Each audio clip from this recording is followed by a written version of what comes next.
What's up guys, it's your boy, still needs an intro. Today we're replacing the steering rack on a Chrysler 300. Now this video should apply to any LX platform Dodge, which means Dodge Magnums, Chargers, Challengers, 300s, etc.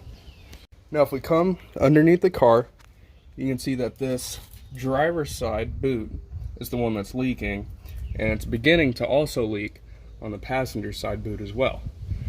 And here we have our brand new one that we're going to be replacing it with. Alright, we got both tie rods disconnected, and then next is going to be unbolting the steering column and the two frame bolts up there, and then there's one more over there. And then make sure that you know which line is which so that you don't switch them up, because one isn't in and one isn't out, and it'll mess up your system if you don't. So now we're just going to turn the steering column. Go ahead. Right there. Perfect. And there you can see the bolt that we need to undo is right there on top.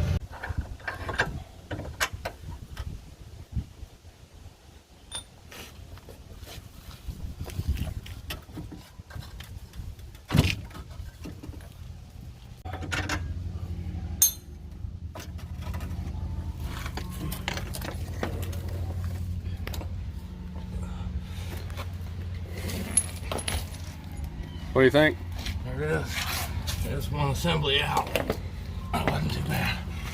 So what we're going to do is, while we have it out, we're going to go ahead and just replace the tie rods, because they are going to need it before too long anyway. So what we're going to have to do is count how many threads we have to go through on these in order to make it relatively close to where it was before, so that if / when we get it aligned, it'll make it that much easier. 17, 18, 19, 20, 21. So this one took 21 turns, and that one over there took 23 exactly. So we're going to split the difference and go 22. 17, 18, 19, 20, 22. Alright, so like we said, we're going to split the difference, so that's at 22 turns. And we'll wait to jam that nut until we get it in the spindle housing. Perfect. So yeah, we're going to wait until everything is proper and in place, and then we'll start going through and tightening everything else. 21, 22. I got shoes because my feet were burning.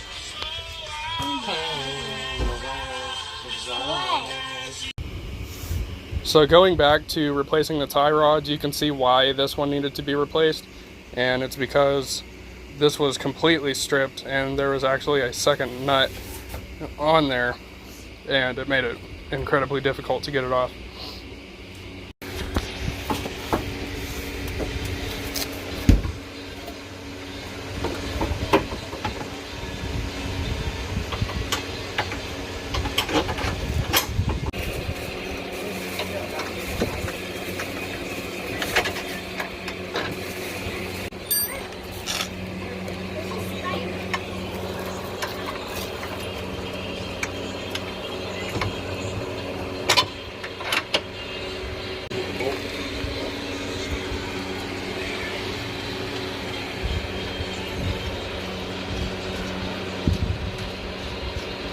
So unfortunately I'm not going to be able to show this part, but what I'm basically going to do is I'm going to hold the steering wheel straight while he is underneath the car, and he is going to be moving the steering column back and forth and trying to put it in the new steering rack. Let's see what you got. So we're going to go there. That's all the way to the left. And it's 1, 2, 3, and then it's locked.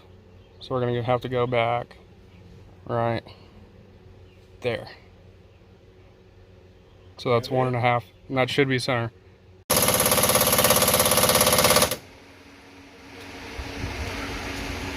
All right, now the greaser on the bottom of your tie rods is going to be an 8 mil. At the bottom of your tie rods is going to be a 6 millimeter, 1/4 inch, 5/16.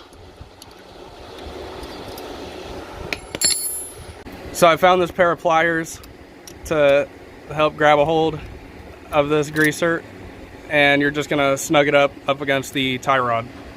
So now we're gonna be putting the new O-rings on the existing lines.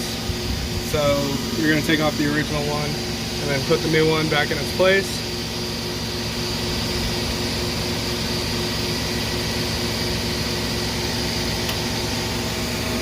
And then you're going to begin connecting the lines back to the power steering pump. And then again, as previously stated, make sure you don't mix up the lines because one is an inlet and one is an outlet, so it'll back up the system and make stuff not go. And then when tightening these, it's going to be an 18 mil. Alright, and then down in the corner is going to be your reservoir for the power steering fluid. So you're going to pop it off and then you jiggle it back and forth. You can see on the cap there are these little tabs that need to line up with these holes. Alright, so first we're just going to go in and top off the fluids. And then after they're to a pretty good level, make sure it's coming out the bottom like so. Shit, a touchdown.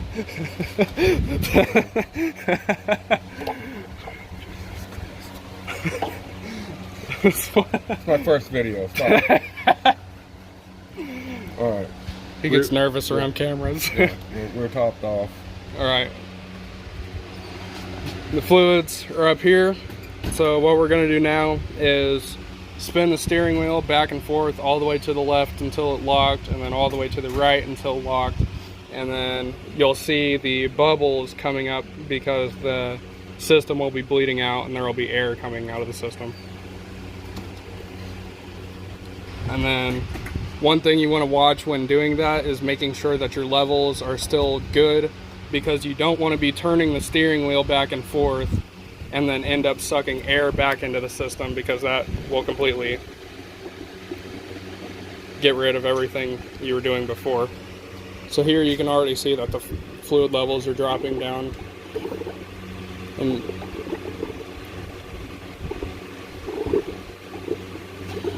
when we come down here and look, you can see it's all the way to the left and then turning it back all the way to the right. And you want to repeat this back and forth until there are no more bubbles coming up in the system. Now we're going to start it, and the power steering pump will suck the last little bit of fluid and burp a little bit more of the air out of the system.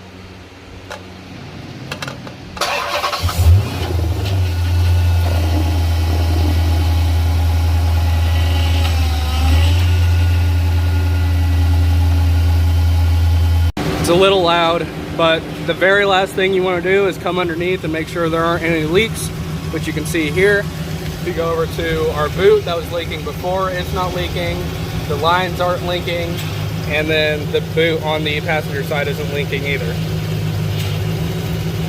We got her back from the alignment shop and she's driving straight as an arrow, and it could just be placebo, but it honestly feels like she's running better on top of it. Now, if you found this video helpful, or at least entertaining, please consider dropping a like and sharing it with your friends. If you'd consider subscribing, click over here. If you want to see what YouTube recommends you watch next, click over here. And as always, I look forward to seeing you guys next time.